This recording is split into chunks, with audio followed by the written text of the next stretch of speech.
नमस्कार, मैं हूं विकास और आप सभी का बहुत बहुत स्वागत है सेलेब्रिटी मीडिया स्पेशल में। और आज हमारे साथ जो खास मेहमान मौजूद हैं उनका तारुफ मैं आपसे नहीं करवाऊंगा, क्योंकि जब आप उनकी शक्ल देखेंगे तो दिल से आपको प्यार जरूर हो जाएगा। क्योंकि जब भी स्क्रीन पर आप उन्हें देखते हैं, आप हमेशा उनको सराहते आए हैं, उनके काम को। चाहे वो स्क्रीन पर रघुवेंद्र कह सकते हैं, रघुवेंद्र प्रताप राठौड़ का किरदार क्यों ना हो, या फिर बिग बॉस के घर में जो आपने प्यार उन्हें दिया वो क्यों ना हो। तो बहुत बहुत स्वागत है सबसे पहले गौरव जी आपका। गौरव चोपड़ा इस वक्त हमारे साथ मौजूद हैं। कैसे हैं थैंक आप? यू। थैंक यू विकास, आपके इस बहुत खूबसूरत और झूठे इंट्रोडक्शन के लिए, but thank you very much. नहीं, जो सच होता है वो अक्सर पहले झूठ ही लगता है गौरव भाई। लेकिन जो आपकी पर्सनैलिटी है और लोग आपको बहुत पसंद करते हैं, जो किरदार आप जब जब भी स्क्रीन पर देखते हैं आपको, तो कोविड सिचुएशन चल रही है गौरव भाई। और हम लोग देखते हैं कि आमतौर पर जो लोग हैं वो काफी डरे से हैं, सहमे से हैं। लोगों को पता नहीं है इस वक्त कि आखिरकार हो क्या रहा है। महाराष्ट्र की बात करें तो लॉकडाउन सिचुएशन जो है वो पूरी तरीके से हो चुकी है, शूटिंग्स रोक दी गई हैं प्रशासन के द्वारा। कैसे बिता बिता रहे हैं अपना ये टाइम गौरव, अगर मैं आपसे बात करूं तो? क्योंकि आपका लुक जो है वो हमें दिखाई दे रहा है, एक्सपेरिमेंट भी हो रहे हैं लुक के साथ में। और क्या क्या सारी चीजें हो रही हैं गौरव जी, अपने सेलेब्रिटी मीडिया के दर्शकों को अगर बता पाए आप। यू नो ये मौका भी मुश्किल से मिलता है कि कोई पब्लिक अपीयरेंस नहीं है, बाहर किसी फंक्शन के लिए नहीं जाना है, शूटिंग तो बंद ही है, दोस्त यारों से भी नहीं मिल रहे हैं आप, क्योंकि आप दोस्त यार से मिलने जाते हैं तो वहां पे भी कोई ना कोई फोटो खींचने वाला होता है। जी। तो ये वो बिल्कुल प्योर मौका है कुछ अपने एक्सपेरिमेंट को अंजाम देने का, कि अच्छा ये दाढ़ी बढ़ाकर जरा देख लें कि कैसी लगती है। और अलग अलग स्टेज पर मैं उसे ट्रिप करके देख लेता हूँ कि अच्छा ये मीडियम लेवल की अच्छी लग रही है, या और भारी करेंगे और लंबी करेंगे, इसको यहाँ थोड़ी शेप देंगे। तो वो एक्सपेरिमेंटेशन इस वक्त चल रही है आजकल। पर मेरे लिए आसान है। मेरे घर में दुनिया का सबसे क्यूट बच्चा है, जो अभी 7 महीने का हुआ है, तो ये वैसे भी क्यूट स्टेज होती है। आई एम श्योर हर एक को अपना बच्चा बहुत क्यूट लगता होगा, पर जी। मेरा पहला बेटा है और सचमुच दुनिया का क्यूटेस्ट है। तो मेरे लिए तो बहुत अच्छा है, पूरी मोटिवेशन है कि घर से एक कदम भी बाहर ना निकालूं। पर ये सच है कि जब पिछला पहला वेव जिसे कहा जाता है कोरोना का आया था पिछले साल, तब भी मैंने यही किया था। अगर आप मेरा इंस्टाग्राम देखें या अगर आप मेरे सोशल मीडिया देखें, तो मैं बहुत उन बोरिंग लोगों में से हूँ जो तब से ये बात कहता आ रहा हूँ कि हमें इसे सीरियसली लेना है, ये बहुत अनप्रिडिक्टेबल है, हमें इसके बारे में ज्यादा पता नहीं है, और हम जो भी सुनते आ रहे हैं उसको सुनकर हम कोई ओपिनियन नहीं बना सकते, क्योंकि हो सकता है कल कुछ नई इन्फॉर्मेशन आ जाए। हम्म। और लोगों को चेतावनी देते देते, खुद ख्याल रखते रखते, उसके बावजूद भी जितना नुकसान मैंने पिछले साल उठाया शायद किसी ने ना उठाया हो।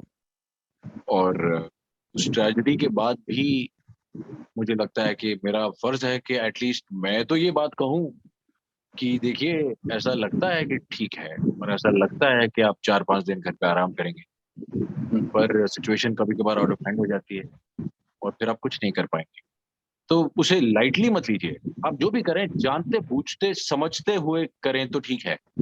आप काम करने जा रहे हैं, आप जो भी करने जा रहे जी। हैं। तो मैं तो लगातार ये कहता आ रहा हूँ। मैं सचमुच जनवरी फरवरी में ये बात कह रहा था, और फरवरी एंड तक मेरी शूटिंग चल रही थी बच्चन पांडे की, जो जैसलमेर में थी। जी। और यू नो वो बहुत बड़ी फिल्म है अक्षय के साथ। और वहां से वहां पर इतनी बड़ी शूटिंग का तामझाम वगैरह करने के बाद जब मैं वापस आया तो मुझे लग रहा था कि ये फिर से वापस आ रहा है। और मैं अपने ट्विटर पर शायद मार्च फर्स्ट वीक से ये बात ओपनली कहता आ रहा हूँ कि सेकेंड वेव शुरू हो गया है, प्लीज अपना ख्याल रखिए। पर ऐसा लग रहा था कि कोई मानना चाहता नहीं। तो मैं तो तब से बंद हूँ। अ, और बंद क्या हूँ, मतलब घर से बाहर नहीं निकलता हूँ। मैं ऐसे ज्यादा बंद नहीं कहता, क्योंकि वो सुनने में फिर ऐसे क्लोस्ट्रोफोबिक लगता है। हम अपनी चॉइस से अपने दुनिया का सबसे जो आरामदायक आपकी जगह है आपके लिए, वो आपका घर होनी चाहिए। जी। जो दुनिया के सबसे पसंदीदा लोग हैं वो आपके अपने परिवार होना चाहिए। तो आप अपने दुनिया के सबसे पसंदीदा लोगों के साथ अपनी सबसे आरामदायक जगह में, जहाँ पर आपके पास सारे कंफर्ट्स, सारे आराम हैं, वहाँ अगर हैं तो उसे बंद क्यों करें? मतलब छुट्टी समझ लीजिए और इसी बहाने कुछ दूसरे अच्छे काम कर लीजिए और खुद को भी बचा के रखिए और एक इंसान से दूसरे इंसान को पास ऑन करने का जो ये ज़रिया है, उसे भी रोकने की कोशिश कीजिए। तो गौरव, मेरा सवाल यही था कि लोग, क्योंकि हम लोग भी जब फील्ड पर जाते हैं, लोगों से मुखातिब होते हैं, इंटरव्यूज करते हैं, तो मैंने भी ये रवैया लोगों का देखा था कि जब तक उनके साथ कोई भी दुर्घटना या इस तरीके की बात नहीं होती है जिससे उनको समझ में आए कि हाँ ये वाकई खतरनाक है, तब तक लोग जो है वो बहुत लाइटली लेते हैं। और अगर हम लोग ने भी कई बार, हमारे साथ ऐसा हुआ है कि मास्क, हम लोग डबल मास्क लगाकर जब जाते हैं लोगों के पास, तो वो मजाक उड़ाना शुरू कर देते हैं कि अरे ये क्या किया है तुमने, ये कैसे लग रहे हो, अरे इसको उतार के बात करो, अब हो गया खत्म, वैक्सीन आ गई, जैसा आपने कहा। गौरव, आपको क्या लगता है कि जब ये जो बात होती है कि जब तक मुझ पर नहीं बीतती है तब तक वो चीज सामने नहीं आती है? मैं बात करूं पिछले साल की, तो इतनी बड़ी ट्रेजेडी गौरव आपके साथ हुई, लेकिन आपने बहुत कह सकते हैं कि बारीकी से इन सारी चीजों को देखा है, कि कोविड का असर किस तरीके से बढ़ता है और कितना खतरनाक होता है। आपको क्या क्या लगता है कि ऐसे लोगों को किस तरीके से मानेंगे, या क्या सुझाव देना चाहिए इनको? सबसे बड़ी प्रॉब्लम ये है कि हम एक ऐसे दौर में हैं जहाँ बहुत सारी इन्फॉर्मेशन है और बहुत सारी इन्फॉर्मेशन के दो दो रिजल्ट्स होते हैं। या तो लोग इम्यून हो जाते हैं, या कोई भी गलत धारणा या ओपिनियन बहुत प्रोनाउंस हो जाती है, मैग्नीफाई हो जाती है, एको हो जाती है, क्योंकि इतने जरियों से आप वही बात सुनते हैं बार बार, वो हैमरिंग हो जाती है आपके लिए, आप कन्विंस हो जाते हैं। हर कोई गोवा में है, हर कोई मालदीव्स में है, हर कोई रेस्टोरेंट्स में घूम रहा है, तो ठीक ही होगा। गवर्नमेंट ने लॉकडाउन पूरी तरीके से हटा दिया है, सिनेमा हॉल खोल दिए हैं, ऑफिस खोल दिए हैं, अब तो लोकल ट्रेन भी चालू है, अब तो सब ठीक ही होगा। अगर जी। गवर्नमेंट ने सब खोल दिया है तो ठीक ही होगा। वो गवर्नमेंट एक प्रदेश को चलाने के लिए, एक इकोनॉमी को रिवाइव रखने के लिए, बहुत सारे बिजनेसेस को बचाने के लिए, बहुत सारी डेली वेज वर्कर्स की आमदनी को बचा के रखने के लिए, बहुत सारी वजहों से अपना एक डिसीजन लेती है। वो आपके परिवार के लिए इंडिविजुअली एक एक इंसान के लिए डिसीजन नहीं ले रही, वो जिम्मेदारी आपकी है। जी। यहां से ये प्रॉब्लम शुरू होती है कि हम कुछ एक ब्लाइंड फेथ रखकर वो वोट देते हैं और उस गवर्नमेंट को बनाते हैं, और फिर हम सोचते हैं कि ये गवर्नमेंट अब हमारा ख्याल रख ली, गवर्नमेंट हमारी माई बाप है। सारी जो देश की प्रॉब्लम्स हैं वो गवर्नमेंट की हैं, सारे जो डिसीजन हैं वो गवर्नमेंट के हैं। तो ये जो एक इंडिविजुअल लैक ऑफ रिस्पॉन्सिबिलिटी है हमारे देश में, उसके चलते ना तो कोई अपने राइट्स तो सबको चाहिए पर अपनी ड्यूटीज कोई पूरी नहीं करता। उसके चलते ऐसे मौकों पर अपने इंडिविजुअल डिसीजंस भी नहीं लेते।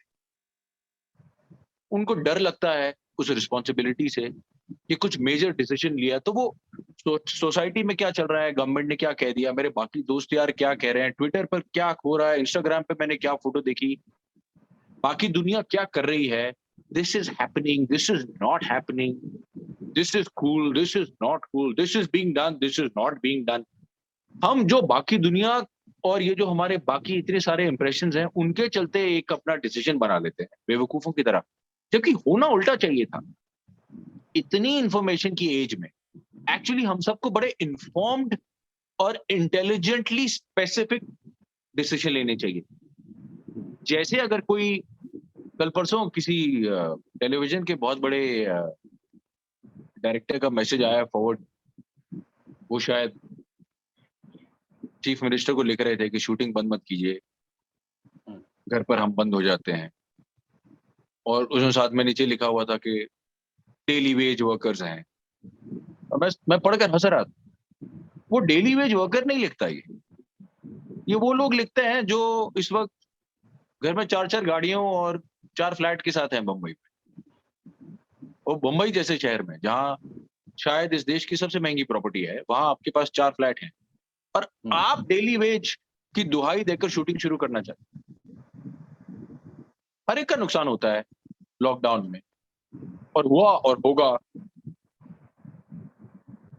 रेस्टोरेंट वालों का नुकसान है, मॉल्स का नुकसान है, ऑफिसेज का नुकसान है। बहुत कम इंडस्ट्रीज हैं जिनको फायदा होगा और मेजॉरिटी बिजनेसेस को नुकसान होगा। मेरा भी नुकसान है, मैं घर में बैठा हूँ। पर मुझे ये सोचना है कि मैं क्यों बैठा हूँ? मैं अपनी जान बचाने के लिए अगर पैसे नहीं कमा रहा और घर पे बैठा हूँ, तो मैं अपने और अपने परिवार की जान बचाने के लिए घर पर बैठा हूँ। You have to think of it like बाहर कोई टेररिस्ट है जिसके पास एक बड़ी AK-47 है। अब आप बाहर निकलेंगे या नहीं निकलेंगे? अब पहले तो आप उसे खतरा समझें या ना समझें, आप खतरा समझेंगे और जानेंगे, एक्सेप्ट करेंगे कि हाँ, ये खतरा है, तो आपको ये बात रियलाइज़ होगी। मुझे इस बात की क्लैरिटी होनी चाहिए। पिछले महीने मैंने 2 बड़ी शूटिंग छोड़ी हैं। मतलब मेरे लेवल पर अगर मैं सिर्फ 1 महीना भी वो शूटिंग कर लेता, तो लाखों रुपए का बिल खड़ा हो जाता। मैं आगे की मतलब लॉकडाउन हो गया तो आगे की बात ही नहीं कर रहा हूँ। मतलब पिछले महीने से लेकर अब तक जो 2 शूटिंग मैंने छोड़ी, उसमें लाखों का बिल खड़ा हो जाता।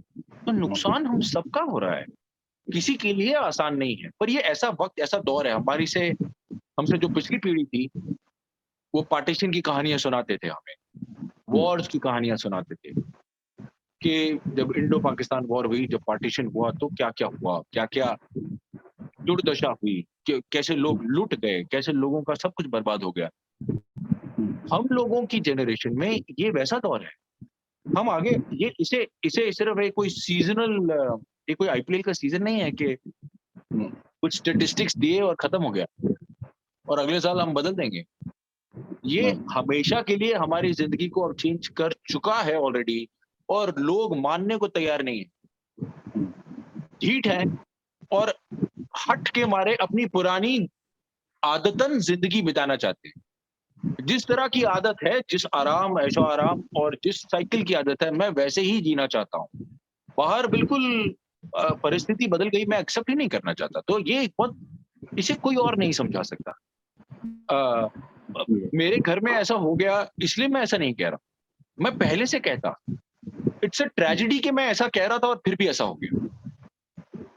और यही मैं लोगों को कहता हूँ कि सावधानी बरतने के बाद भी आपका नुकसान हो सकता है, इसलिए आप सोच लीजिए आपको कितनी सावधानी बरत बहुत बड़ा एक कह सकते हैं एक सवाल है लोगों के सामने जो कि खुद ये सोचने पर लोगों को मजबूर करता है और करना भी चाहिए कि आखिरकार हम कहाँ पर हैं और अगर इसी तरीके से बढ़ते रहे आगे तो हम कहाँ तक जाएंगे। ये वाकई बिल्कुल वैलिड पॉइंट है गौरव आपका। मैं एक सवाल जरूर गौरव आपसे करना चाहूंगा कि अभी हम लोग आप देख भी रहे होंगे न्यूज पर और जहां तक हम लोग देख रहे हैं अस्पतालों के बाहर बिल्कुल जो है लाइन लगी है, ऑक्सीजन से लोग जो है वो तड़प रहे हैं, ऑक्सीजन नहीं मिल रही है। बहुत लोग जो है वो अपनों को खो दे रहे हैं। ये स्ट्रेंथ जो है गौरव, कैसे कैसे लेकर आए ये स्ट्रेंथ, क्योंकि लोग डिप्रेशन में, अभी मेरे बहुत सारे ऐसे जानने वाले हैं जिन्होंने अपनों को खोया है इस बीच। चाहे वो उसके पीछे कोई भी रीजन हो, वो हॉस्पिटल जो है वो उसकी अवेलेबिलिटी ना हो या लेट वहां पर पहुंचा जा रहा है या इंफ्रास्ट्रक्चर की कमी के कारण। लेकिन गौरव मैं इस पर नहीं जाऊंगा, लेकिन ये जरूर आपसे पूछूंगा कि स्ट्रेंथ जो होती है कैसे अपने आप को संभालें, अगर ये आप बता पाए उन लोगों को, क्योंकि आज वो लोग बहुत जबरदस्त तरीके से डिप्रेशन का शिकार भी हो गए हैं। देखिए पहले तो ये कि सेल्फ पिटी जो है ना वो अ, खुद से ही सिंपैथी करना, हाय मैं बेचारा हूँ, हाय मैं किस्मत का मारा हूँ, हाय मेरे साथ बहुत बुरा हो गया। ये मेरे साथ ही क्यों होता है? भगवान ये मेरे साथ ही क्यों करता है? ये जो सारे जुमले, डायलॉग्स, फीलिंग्स हैं, ये एक ट्रेजेडी को और बड़ा बना देते हैं। जो मेरे साथ हुआ उसके बारे में ज़्यादा बात किए बिना मैं इतना ही कहूँगा कि उस दौरान ऐसा महसूस हो रहा था कि जो मेरे ख्याल से मेरा कोई दुश्मन नहीं, क्योंकि मैं किसी से वैसे कोई किसी के लिए वैसे कोई फीलिंग नहीं रखता। पर अगर कभी किसी को मुझसे दुश्मनी फील हुई, मेरा कोई बिल्कुल बुरा चाहता हो, कभी किसी ने मुझे हेट किया हो, मैंने कभी किसी को बिल्कुल नापसंद किया हो, कोई दुनिया का सबसे बुरा इंसान हो, उसके साथ भी वैसा ना हो। मुझे उस वक़्त ऐसी फीलिंग हो रही थी कि जो जो जिस चीज़ से मैं गुज़र रहा हूँ, और वो एक अलग किस्म की ट्रेजेडी थी। अब आपके किसी फैमिली मेंबर को हॉस्पिटल के बाहर फैसिलिटीज़ नहीं मिल रही, तो आपके पास एट लीस्ट ये बहाना है कहने का कि इस वजह से मैंने अपने इस प्रियजन को खो दिया। उस वक़्त मेरे पास कोई बहाना नहीं था। मैं एक्टर हूँ, मुझे by the grace of God लोग जानते हैं, पहचानते हैं, इज़्ज़त देते हैं। जहाँ जा रहा था लोग पहचान रहे थे, स्पेशल अटेंशन दे रहे थे। जो भी मैं करना चाह रहा था अपने माँ-बाप का ख़्याल करने के लिए, वो सहूलियत आउट ऑफ द वे जाकर मुझे मिल रही थी। कभी खरीदनी पड़ी तो उसके लिए पैसे थे मेरे पास, उसके लिए भी मैं लकी हूँ। और कभी मेरा नाम, मेरा चेहरा देखकर वो हो रहा था। मेरे फादर को आईसीयू वार्ड में जो स्टाफ था वो मैं उन्हें वीडियो कॉल करके उनका हालचाल पूछ रहा था, तो वो उन्होंने सबने मुझे देख लिया और वो भीड़ लगा ली उनके आस-पास। तो मतलब मेरी उनकी ये डील हो गई कि आप मेरे फादर का ज़्यादा अच्छा ख़्याल रखिए और मैं आके आप सबके साथ फ़ोटो खिंचाऊँ। एक-एक के साथ अलग फ़ोटो। मतलब हर जगह आपको वो स्पेशल अटेंशन मिलती है, और उसके बावजूद मैंने दोनों को खो दिया 10 दिन में। मेरे पास तो कोई बहाना नहीं। मैं तो ये भी नहीं कह सकता कि ऑक्सीजन सिलिंडर्स नहीं थे, हॉस्पिटल बेड नहीं मिला, पर बहाना चाहिए क्यों?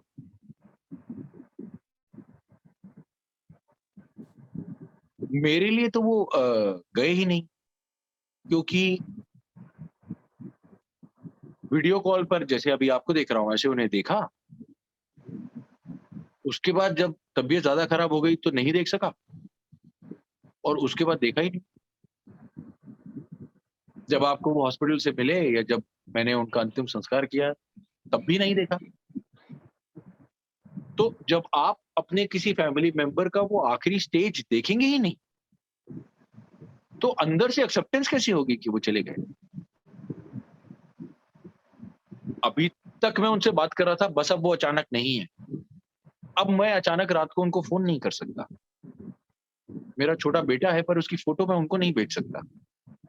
जब वो पैदा नहीं हुआ था तो उसका स्कैन देखो, उसके नैन नक्श कैसे दिख रहे हैं स्कैन में, सबसे पहले फ़ोटो उनको भेजता था।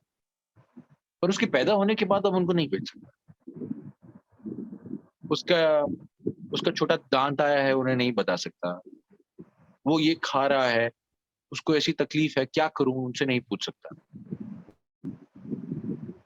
तो अचानक ऐसा, मतलब आपकी ज़िंदगी का एक जो सबसे बड़ा हिस्सा हो, वो मैं आपसे अचानक छीन लूँ, आपके पास उसके लिए कोई मेंटल प्रिपरेशन ना हो, और वो छीनने के बाद भी आपके अंदर एक्सेप्टेंस ही ना हो रही हो कि ये तो अब नहीं है। अभी तक खुद को ये बताना पड़ता है। बट मैंने उसको टर्न अराउंड कर ली। मैं उनके बारे में जितना ख़्याल करता था, रखता था उनका, उससे ज़्यादा ख़्याल मैं अब उन्हें रखता हूँ, हर वक़्त। वो हर वक़्त मेरे साथ होते हैं अब।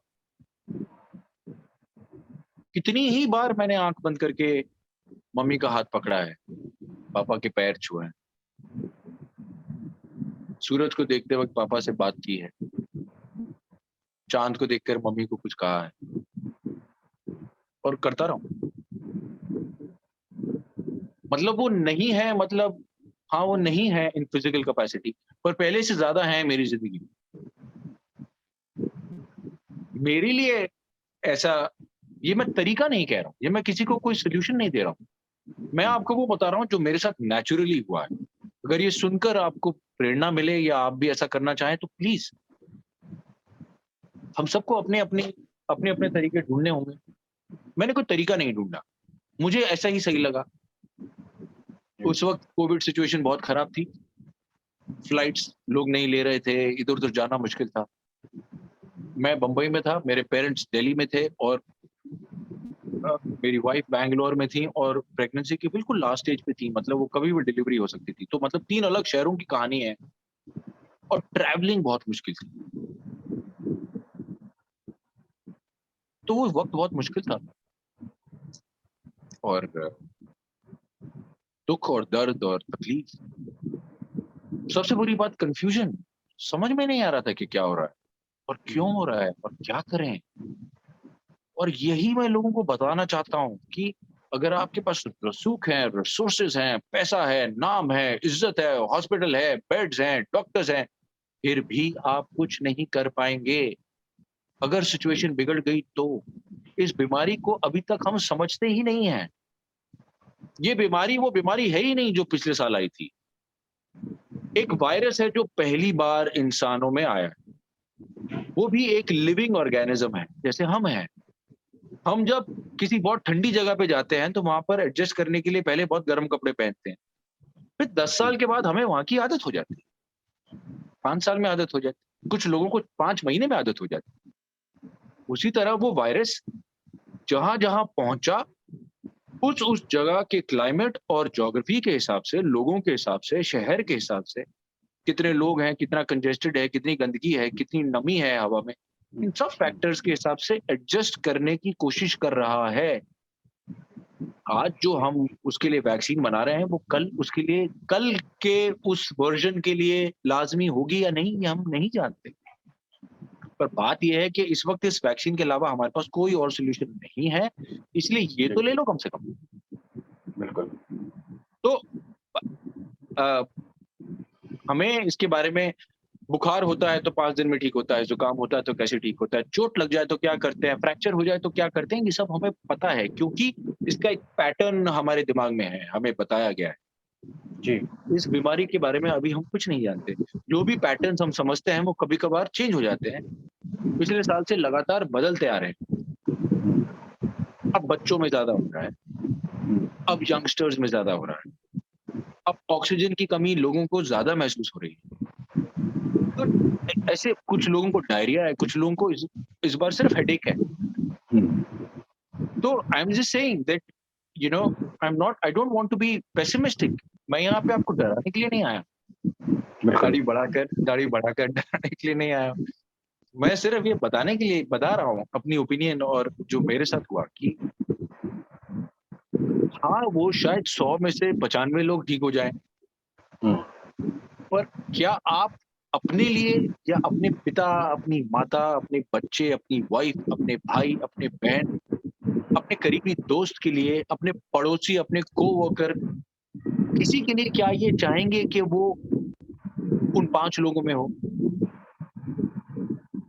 जो तड़प-तड़प कर चले गए, जिनको इलाज नहीं मिल सका क्योंकि उनकी बीमारी के लिए हमारे पास कोई इलाज ही नहीं।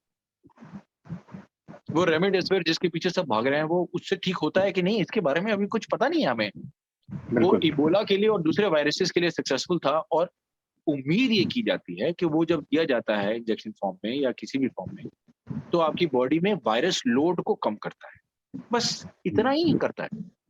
उसके लिए जो मारामारी हो रही है वो आप देख लीजिए। उससे ठीक नहीं होता है कोई।